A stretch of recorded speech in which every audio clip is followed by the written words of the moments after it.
You're welcome to News Today. My name is Kemini Nyamani Amano, and we'll start off our bulletin this morning with the stranded truck drivers in Tema.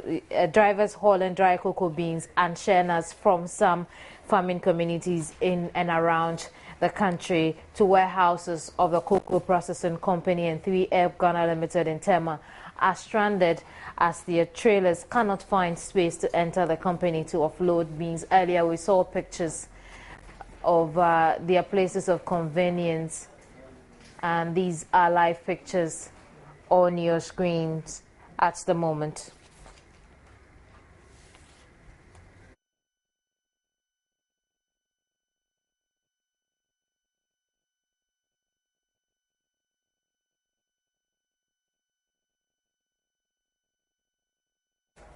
We'll get some updates on that situation in a moment, but let's go on to earlier.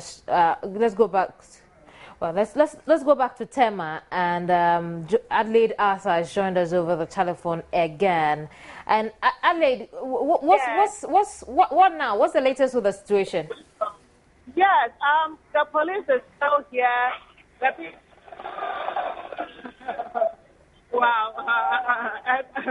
A car was actually running wild around here. Something fell in. Okay, so, well, I think it's nothing serious. It's nothing serious. Okay, so right now the police is still indoors, inside the yard, and the people are, yes. So I'm still here with Mr.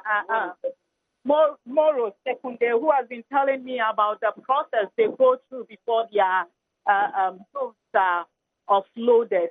And now they decided, the company now would this people who say no, Coco now loading company buying a free mover. Coco now me load Kwafarampo, and I load. Kwafarampo buying company, and I load. Kwafarampo Coco and Diabano. And Odiaba say that they almost you free mono, almost said, what catch your mamma money management, what happened? Almost so crown. LBC are more. Say, oh, someone more catch the one and say, James, you form a carving tray, James, you form a carving tray. And you also want to mean to pressure, I was tiny panel. Well, don't know about how you cocono. Or my carving tray or no LBC now, or no young Sembiano at the castle. That's the problem, yet. Cocoa board this young. And I want also. And to a man, I had the pressure, I'm almost a child there. On my boy, I'm a cocoa. Okay, he is saying he carries cocoa for a downfall. And according to him, they know the challenges he is going through. But then it's not in their hands. It's actually the problem of the cocoa board and CMC. They are supposed to work and ensure that when they come, they leave as soon as possible. So, if I saw other companies, if I saw who so yeah, also Amajaro. Now what from Amajaro? For me, the first one. You're from almost in there. So we are looking at the first ground, Mr. Degma. You be a man, in case of Mr. Degma. Amajaro Coco. Every year, be a company, be a Coco, Eja Amajaro. Amajaro, be you go, 2 weeks, and Amajaro started you Coco. Yamajaro 40 years, Yamu Pate, Omaheru Coco in my yes, sir. And your brother hapa, that's it. So, no, the Wababe will see the 2 weeks what happened. How much are we looking because we are sure that all the trucks for ya. If I was me another business, I it is and also say a captain to Wababe now be 2 weeks, a captain or shall wobble. That's the password becomes our question. Yeah, by Omoha, the Kawura Mano. 1 million cities, 100 Ghana city, and 100 Ghana city for the road expenses.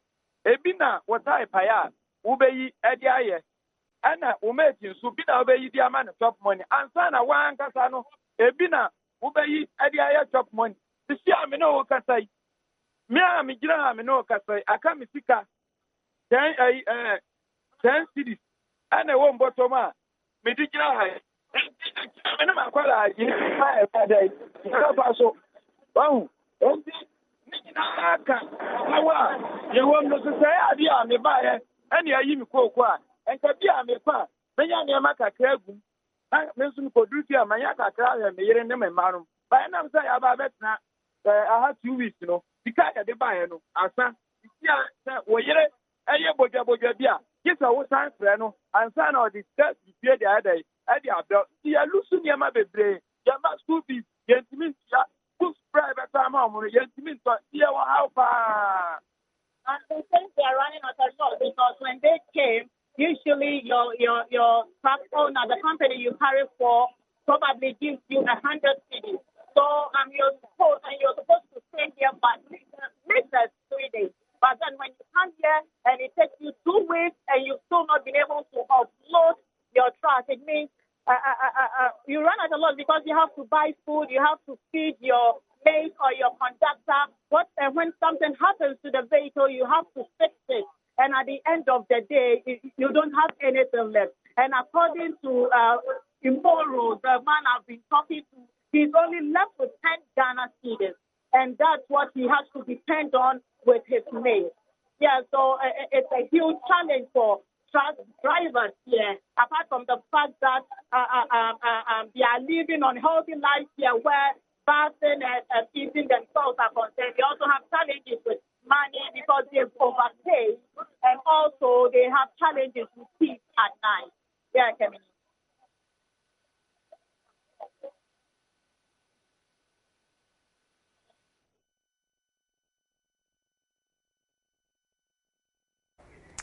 Many thanks, Adelaide, for that update. You're watching News Today. Move on to some other stories. And despite the ban on the importation of undergarment on February 1, 2011, they can't be found glaringly on the Ghanaian market. Dealers in the products, however, say officials trying to enforce the law are hypocritical since most big men and women in society prefer to patronize their goods. They claim it is untrue. Using undergarments causes diseases.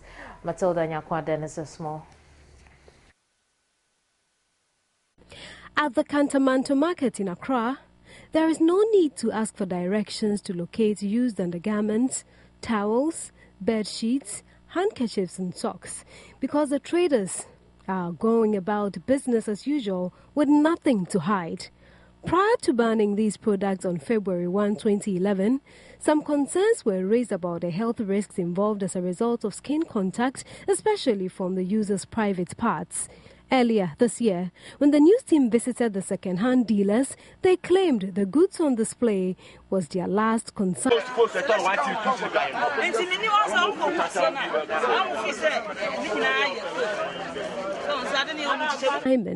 But it is almost the end of the year and business is booming as usual. According to them, the ban is not feasible and those trying to implement them also buy from them. Brazier, bedsheet, blanket, panties, na momo wa uba betono, shwese ne ewu tono, storage jet. Ewo mu bebre. Ti ya ma omo ati omo ho asese, omo di ba. Ye hia storage jet ni bebre. E chen ase no. Se na be ya dodo no koye storage jet a, ase no ye betu egu. Enti no ya ti sa case ni nti ye nton ase no e man krofo ye tugu. Enti so obi ba, so be chi me, wo me bedsheet ho na brazier mi ton ho a. Eni papa kire mi ni enti a wo chi me no. Na kire me dwuma mi konkoye. Eye me dwuma, enti wo kire mi mu a na ma gyaye. Boss de enya mpinku na enya doctor nko na enya mi amanko school so nko omu nyina de so coat no eba ahaya na omu to omu coat no MPs no any assembly man for ni oma no aha suit no ahaya na omu to no ye ni omu nyina na ehye enti so omu so mbetwa mu a omu dakakra na omu ndwinwo enya sa store coat omu to na omu to super na anani. Madam Akosia Brago has been in business for over 30 years. She tells me the health risks supposedly associated with handling second-hand garments are non-existent.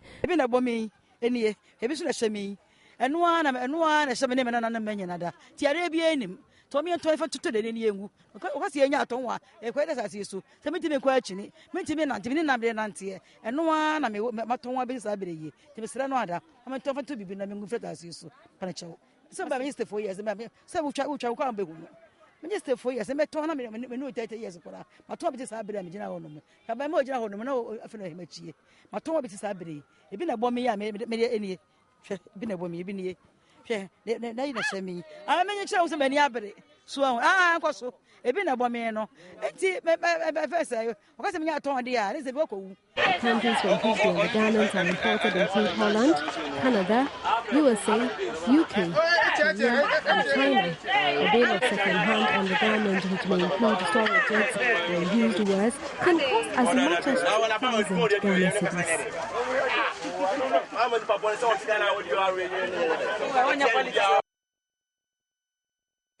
Minister of Information Mahama Yarga has called on Labour to reconsider its decision and engage in discussions with the Public Utilities and Regulatory Commission on the recent hikes in utility tariffs. He was speaking at a media briefing at the Flagstaff House.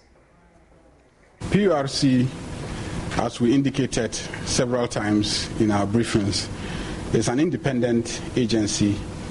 There are institutional representations on the PURC, the Council, and we remain committed to preserving the independence and autonomy of PURC as it goes about its work. We have consistently told Labour that they should engage more with PURC instead of threatening government.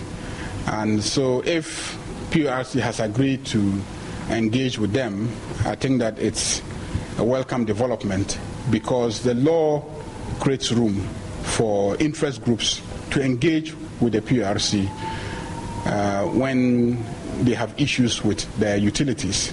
So I think that their decision to engage with them is a positive development.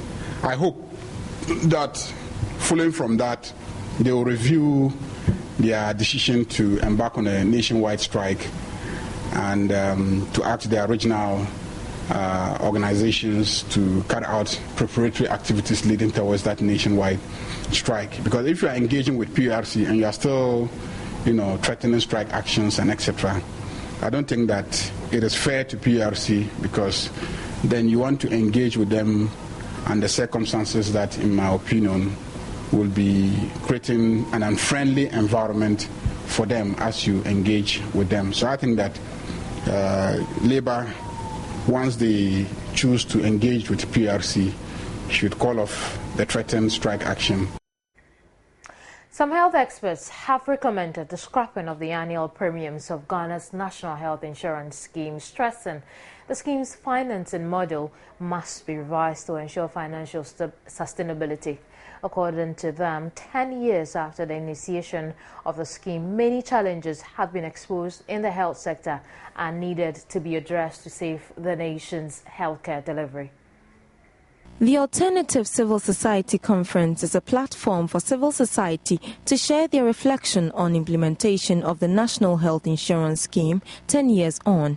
It is intended to provide space for civil society to share with government and other stakeholders ways of improving healthcare delivery in the country and work towards achieving the universal health goals. According to an executive director at the Christian Health Association, Dr. Gilbert Buckle, 10 years on after the implementation of the National Health Insurance Scheme, the scheme needs a lot of restructuring to improve upon its service delivery. The National Health Insurance indicates that the available funding for the total cost of care is not up to what is required. So there's a need for government to find a way to increase the amount of money voted for health insurance. It may have to increase the VAT levy, which is currently 2.5%, to enable more tax income to go into that area. He outlined some challenges grappling the National Health Insurance Scheme. The major challenge with service providers in providing care in relation to national health insurance is really about the period of reimbursement, the duration between when we submit our claims and when the authority is able to pay. It's currently 4 to 5 months, which doesn't allow us to have sufficient finances to operate. That is one. The second is there's a need for the tariff to be appropriately adjusted to reflect the cost of the inputs on the market. These are two critical issues that need to be addressed with service providers and the authority in this area if this has to be sustained. The panel further recommended the scrapping of the annual premiums, stressing the scheme's financing model must be revised to ensure financial sustainability.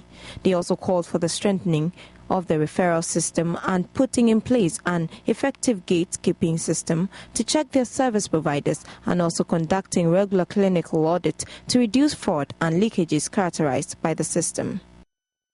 Stakeholders working for the promotion of girl-child education in the 3 regions in the north have called for more collaboration for the speedy achievement of female education in the area. The stakeholders made this call at a meeting organized by female education NGO Comfort to deliberate on previous years' performance and strategies for the coming years to promote girl-child education. The 2-day annual general meeting was under the theme Monitoring and Measuring as a Means of Improving Educational Outcomes. Every stakeholder counts. It was attended by MMDAs in the 3 regions in the north, NGO representatives in the area, and the Ghana Education Service. Northern Regional Minister Bedzidin, in a speech read on his behalf, assured the readiness of the Northern Regional Coordinating Council to work closely with Comfort and other development-oriented NGOs to achieve the nation's female education goals. I consider Comfort's work as very timely in an era where women's education and role in development for that matter can no longer be taken for granted. There are countless examples of women who have lived to prove that educating the woman is of immense benefit to her family, community, and the nation as a whole. Executive Director of Comfort Ghana, Dolores Dixon, in her opening remarks, indicated that the NGO has made a giant impact in the education of girls in the country over the past 7 years. She said the meeting was very imperative for the growth and development of the organization, since it would give them the chance to explore opportunities for speedy development, adding that Comfort has over the period increased its bursary support from 16,000 to 32,000 in 800 schools and intends to liaise with the Ghana Education Service to improve the quality of teaching and learning. At every point, you need to stop and pause and see whether you are achieving what you set out to do. Particularly, how far have you moved the needle? And for us, it's particularly important because we have a new monitoring system. We're using technology for our monitoring, where we are using phones for the monitoring. And we are monitoring every single girl. So every one of these 32,000 girls would be monitored individually to assess their performance, their progression, and their... The keys to the number 2 South Mungo Street State Bungalow here in Accra, occupied by Deputy Minister of Trade Nilante Van Der Poel, is yet to be handed over to his rightful owner, NPP Chairman Jake Obechebi Lamte. And earlier on News Desk, we spoke to Samson Ahi, Deputy Minister Works and Housing, on how soon this will be done and what alternative arrangements have been made for the former occupant Nilante Van Der Poel. Take a listen. We have been able to identify a place for him, but it is not habitable enough. We need to do some work in the newly placed that we have identified for Nilante, and therefore at the moment I don't know where they are, but what I can say is that we have identified a new place, but we need to do renovation and work on the new place that we have identified before he can, before our late president died. He had issued directive that officials, no political appointees should be allowed to purchase state property, that is state bungalow or the land. And so that is still in effect. And Excellency John Dramani Mahama when he assumed office, also echoed the position taken by the late former president. And all I'm aware is that His Excellency has directed my minister, Alhaji Konzada, to actually think about something. And so my minister at the moment thinks that we should have a redirection of the redevelopment of Accra. My minister thinks that we should enter into public-private partnership arrangements so that even though individuals can benefit from the properties of the state, but the state will also benefit dramatically. And therefore, we are in the process of preparing a cabinet memo for the redirection of the redevelopment of Accra. What we are looking at is that if, assuming the COVID takes place, the bungalow is accommodating only one family with a large tract of land. And so our recommendation is that if we identify an investor, he will value the place. He will hold about 3 bedrooms, 10 to accommodate 10 families on the same plot of land, and then we value it and then compensate the investor with the land. This way, we will think that the state will benefit and then the investor will benefit from it, as against selling them outright to individuals, which I don't want to do. The state doesn't benefit. News Today return shortly.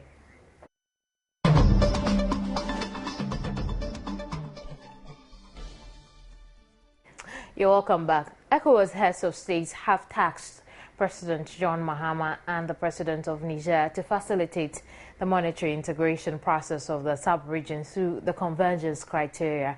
Minister for Trade and Industry Haruna Idrissa, who disclosed this at the opening of the 7th ECOWAS Trade Fair in Accra, also mentioned that member states are set to harmonize the common external tariff regimes set within the next 5 years to ensure transparency in custom procedures and also reduce delays at the borders. The 7th ECOWAS Trade Fair brought together enterprises in 12 out of 15 countries in the West African sub-region to showcase their goods and services in order to promote interregional trade. For member states, administrative bottlenecks in cross-border trading do not make it attractive. The Minister for Trade and Industry says the ECOWAS meeting in Senegal therefore resolved to ensure the existing challenges are addressed. The ECOWAS heads of state at the recent meeting in Senegal tasked President John Dramani Mahama of Ghana and the President of Niger to facilitate the monetary integration through the convergence criteria. It's a commitment that the President has accepted and will pursue with alacrity to its best conclusion. What is important is for ECOWAS to harmonize its common external tariff regime, popularly known as the CETs, where you have situations in the UMO countries charging 0.50 cents per import levy, whilst 1.50 in the UMO countries and 0.50 in the West African English-speaking countries. The heads of state took a major decision to harmonize this within the next 5 years, and it's a belief of Ghana that this can be done even within a much shorter period. He mentioned that Ghana plans to diversify its exports by finding new trading partners in other parts of the world. A national export strategy is also in place to increase exports from $2.5 billion to $5 billion. For ECOWAS, though, regional integration is the only means of surviving in the competitive global market. Producers produce, manufacturers manufacture. Traders are moving up and down the highway, but there are stiff competition out there in the regional and global market. We have to have the willpower, both public and private. We have to extremely harmonize and coordinate our conflicting and competing national and regional policies. And underlying all of that, we have to ensure that we have the availability of roads, energy, rail, storage facilities, human competencies, and appropriate inter-country monetary policies. The 7th ECOWAS Trade Fair will run through October 31 to November 11. Market capitalization of the Ghana Stock Exchange as at October 31, 2013 stood at 58,085.16 million Ghana cedis, while that of Monday this week was 58,055.10 million Ghana cedis. The financial index year to date as of October 31 was 66.55%. We'll get an understanding of that, and we missed him last week, but David Odoidankwa, Gold Coast Securities Limited, is here with me in the studio. Before we have an understanding of what all those figures mean, let's just quickly go into how we choose a stockbroker. We've been doing the kind of stocks you should invest in over the weeks, and we want to know, really, if I want to choose a broker. You mentioned how important it is. What do I look out for? Okay. One thing that you cannot overemphasize when it comes to the stock market is your broker. I mean, because it's the broker that can make and make you. Because you give your money to the broker, and the broker will make the decisions on the market for you. Because as I said, with the stock market, you can go there and make your own decision. So the broker is very, very important, and the kind of broker you choose also will impact on the kind of returns you get on the stock exchange. And now in our context, the Ghana Stock Exchange. When we talk about brokers, we have two types of brokers.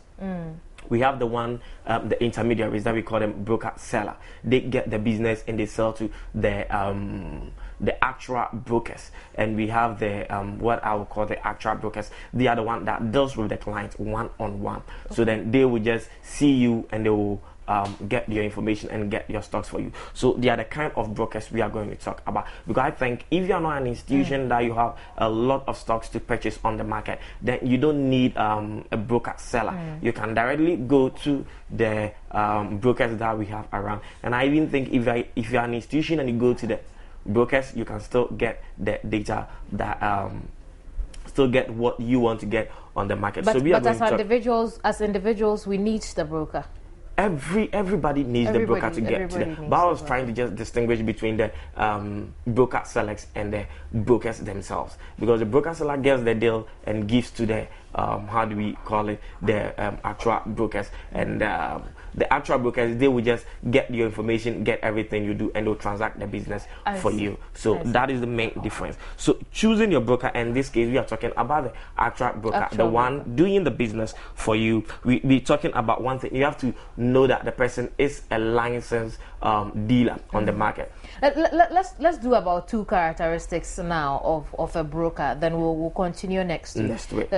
Let's go into it. So then I will talk about today. We talk the broker should have a license to operate on the market, because for anybody to operate on the Ghana Stock Exchange, you need to have a license. Even the individual brokers also have their own license, but the brokerage firm should have their license. So you have to make sure that broker is licensed by the Securities and Exchange Can I just Commission. go there and ask to see your license? Yeah, of course you can. And even the Securities and Exchange Commission publish all the brokerage firms at the end of the year. They publish those all who of are them still in good standing. Yeah, those who are still in good standings. So when you get a copy of that, their annual report, you will know the brokers on the market, those who are supposed to operate and those who are not. Especially some of them are existing. Gold Coast Securities will be there for years, and we have some other brokers that has been on the market for years. So those people, you already know them. But the upcoming ones, the new ones, the startups, you need to be very, very careful when you're choosing them. And the next thing I would say, you talk about the personnel they are using. Are the personnel qualified? Because to be able to also deal on it, apart from the institution having the license, the personnel that also will act on the market, on the platform as brokers, should also be licensed by the Securities and Exchange Commission. So you have to also make sure the personnel over there are licensed. Why is that important? If the company is licensed, the personnel, I could safely assume, are good to go.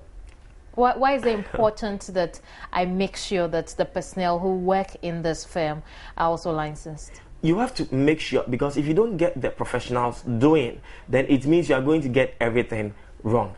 But even first and foremost, before they how do we put it, before they give them the license, they will make sure they have these particular people around before. But you know, Ghana, anything can happen. They can just use some of these licenses, get it, or register people, and I mean, they will just be somewhere, and they will also doing their own business. So you have to make sure that the people that are going to deal, the people that are going to work on your transactions, are what? Qualified people, so that when they go to the market, they know what they are doing, because the platform now is a network platform, so they can sit in their office and anybody can just be working on it. So imagine if you don't have somebody who is qualified sitting behind the platform. The Ghana Stock Exchange and the Securities and Exchange Commission knows they've given the access to somebody who is qualified, but meanwhile an unqualified person is doing your job for you. So I think for now, let's consider next week, then we continue with the you should check licenses not only for the company, yes, the brokerage company, but the broker you're given as well. Yes. Okay, good. Let's look at how the stocks perform. The stocks this week has been very, very fragile. I mean, but as we said in our earlier education, we said the stock market getting to the third quarter we should be expecting such things. So all that we advise our investors or the stakeholders on the Ghana Stock Exchange, that they shouldn't just be scared about the trend on the market, because you see the market Monday the market was down, Tuesday it picked up, Wednesday it was down, and Thursday it picked up again. This is the trend the market is going. But all the same, the market returns on the exchange is very good, and this is the time that investors can also buy on the stock market, because we have some stocks that are dropping their how do we put prices, and you can take advantage looking at the fundamentals of the stock. That you know whether to buy this. So the market this week has been very, very volatile. It goes up and down, up and down, up and down. But as I said, it's something that investors should be expecting, especially with going into the third quarter. We are already in the third quarter. We are going into today the second month of the third quarter. Yeah, so we should be expecting this maybe till the year closes. Yeah. I see. Many thanks, David, for your time. David Odoi Dankwa is with Gold Coast Securities Limited. We've been talking stocks and how to choose your brokerage firm and your broker.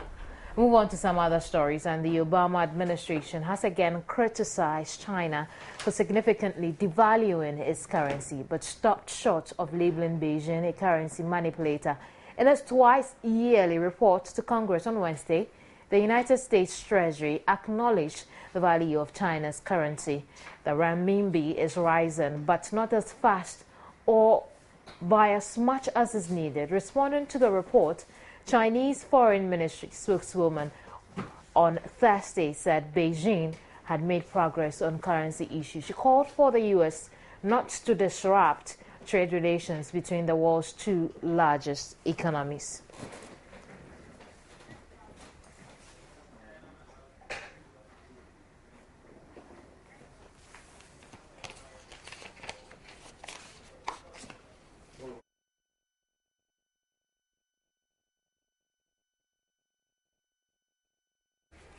China's manufacturing activity grew at its fastest pace in 18 months in October. I am Rashida Baba Kadiri. Time for us to talk sports on news today. It is proudly made possible by Tigo. Smile, you've got Tigo. Now, there are a lot of reactions that are coming up in the wake of FIFA's decision to allow the second leg of the final qualifier for the 2014 World Cup between Ghana and Egypt to happen in Cairo. President of the Ghana Football Association, Kwesi Nyantakyi, is the latest to have made a submission on this issue.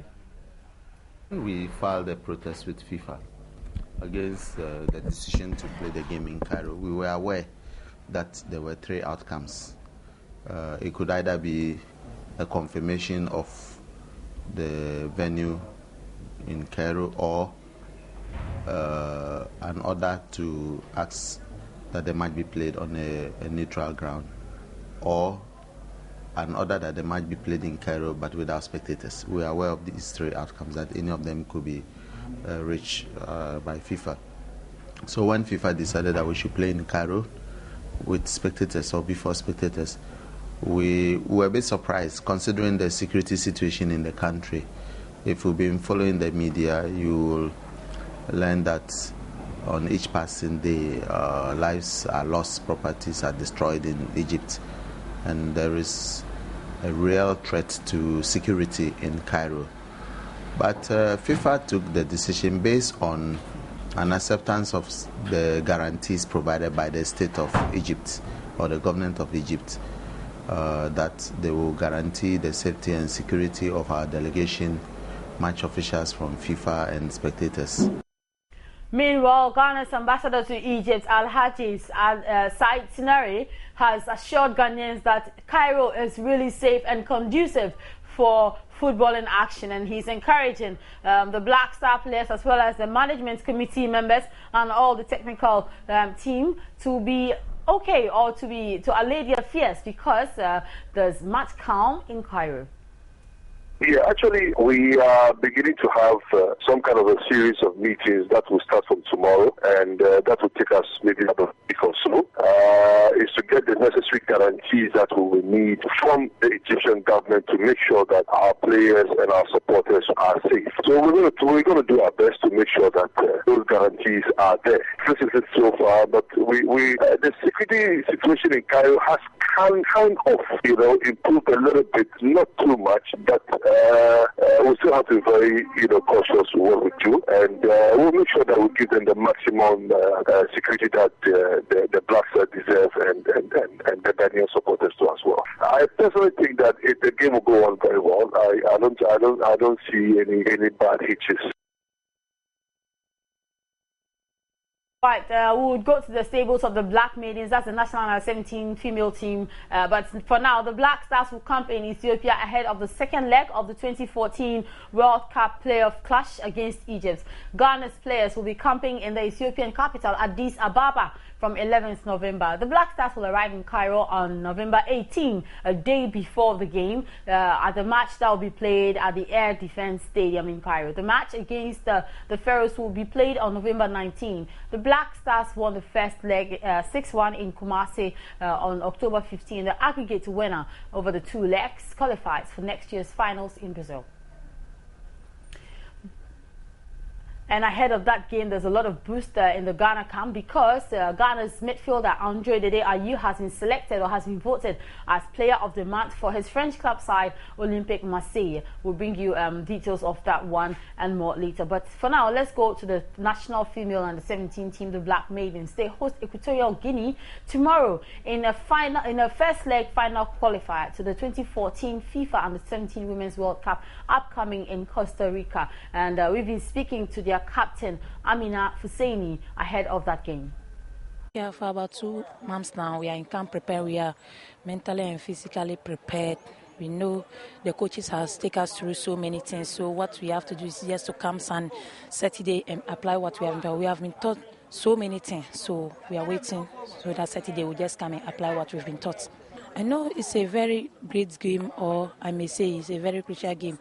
All we have to do is just to come out and win the game massively, because this is the final head of the qualifier, so we have to win by all costs. Well, as you can see, we have prepared very well, and maidens people are expecting more from them. So during our training sessions, whatever we have been teaching them is working to perfection. We played some friendly matches against Migration and Police last week, and they are doing well. So we know that we still have some lapses, but they are playing very well. We play against these boys because we want them to have the flair, whatever. The boys also are very fast in possession, whatever, as you saw.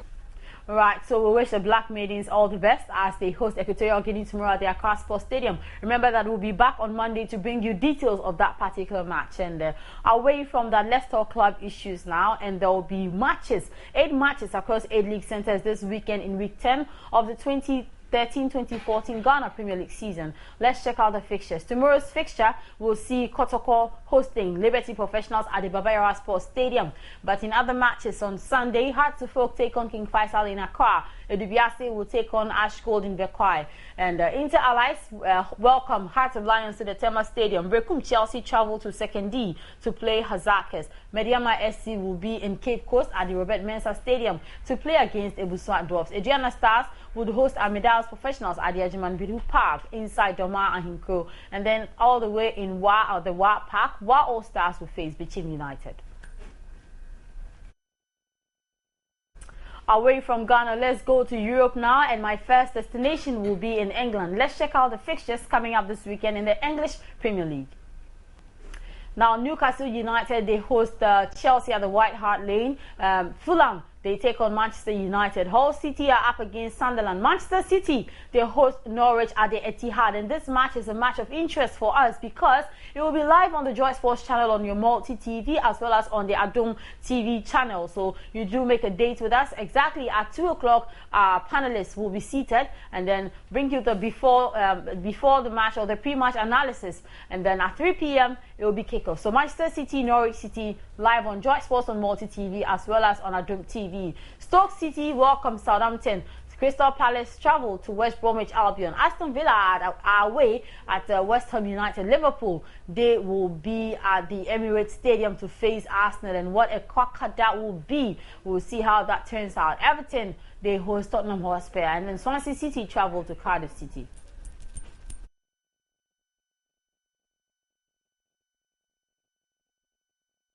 So after last week's El Clasico results, Barcelona and Real Madrid have both recorded wins in their subsequent matches. But let's see who will play against the two sides in this weekend's fixtures of the Spanish La Liga. We have Barcelona taking on Espanyol. Real Sociedad are up against Osasuna. Almeria take on Valladolid. Real Madrid, they will travel to Rayo Vallecano. Celta Vigo are away to Sevilla.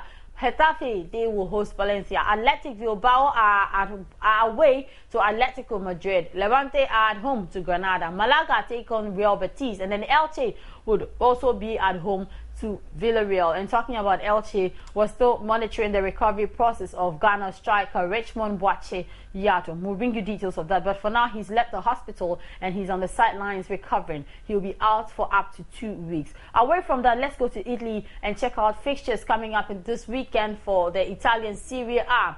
And they'll be coming up very soon on your screens, and so we'll see which teams will be playing against Real Madrid, against Inter Milan as well as AC Milan. AC Milan are at home to Fiorentina. Juventus are away. They go to Parma. Napoli, they take on Catania. Livorno hosts Atalanta. Hellas Verona, they will take on Cagliari. Genoa travel to Lazio. Sassuolo would also travel to Sampdoria. Internazionale, you want to call them Inter Milan, they will be playing against Udinese, and that will certainly be a very big one to monitor for the weekend. AS Roma are away to Torino. Bologna are at home to Chievo Verona. Right, so a lot of action to look forward to this weekend, especially the one happening in Ghana. Tomorrow at the Accra Sports Stadium, the Black Maidens, the national under-17 team, they will be hosting their counterparts from Equatorial Guinea. It is the first leg of a final qualifier to the 2014 FIFA Under-17 World Cup coming up in Costa Rica. The 2014 FIFA Under-17 Women's World Cup in Costa Rica. My name is Rashida Baba Kadiri, and don't forget also to tune in to the Joy Sports channel at 2 p.m. tomorrow for that game from the Etihad Stadium between Manchester City and Norwich. And also on Sunday, endeavor to visit any stadium on the local grounds of your choice for week 10 of the Ghana Premier League season. Sports on News Today is made possible by the kind courtesy of Tigo. Smile, you've got Tigo. You're welcome back. Let's now go across the globe and check out news making rounds. Niger Foreign Minister Bazoum Mohammed says women and children may be banned from traveling north out of the country. Bazoum Mohammed was speaking after the bodies of 92 migrants who had died of thirst were found in the Sahara. Niger lies on a major migrant route between sub-Saharan Africa and Europe. Among those who make it across the desert, many end up working in North African countries.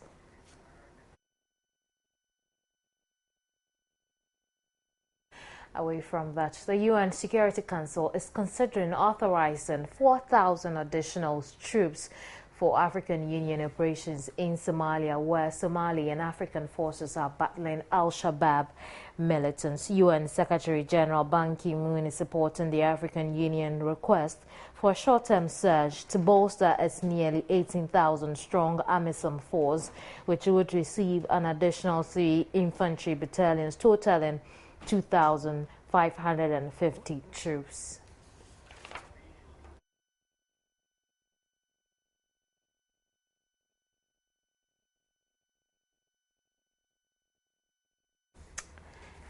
Right, so he may not have been the reigning hip life champion, but Terry Bon Chaka was indeed reigning in the world of hip life and was about the hottest artist on the block in the early 2000s. He was the hip life champion in 2001 when the segment was introduced to Club Pleasure and performed at all major events in the country. Of all his performances, though, Bon Chaka said Panafest 2001 and Joy FM's second edition of Night with the Stars were his memorable ones. And when he was asked whether he was satisfied with what he had achieved as at July 2003, he said what he was doing then was actually a tip of what he could do. 10 years after his demise, the young Afro-haired artist who died in a motor accident on October 31, 2003 is still sorely remembered. Let's take a look at Bon Chaka's life. Bon Chaka 2001 Best Hip Life Dance Champ and Best Hip Life Artist. Le ole, le ole, le bomole, le abekule, le ole. Come on, le ole, le bomole, le abekule. Alright, gonna let the neighbor know. Shana not turning the nyama. Come on, gonna let the neighbor know. Shana boom stand the hip. Gonna let the neighbor know. Shana not turning the nyama. Come on, gonna let the neighbor know. Shana boom stand the hips. Alright, one on. Master turn just going for the dance section. The time the boy don't call Bon Chaka just pick up on. Aisha, come on, man. Let them know so that's nice, you know. Sing it. Oh, let them know so that's nice, you know what I mean? Where you like. All right, sing out and sing to this. You gotta love Bon Chaka. We really miss him. But Abeku Santana in that video, though, I'll leave you to comment on that one. A recap of our headlines. The Obama administration. Right.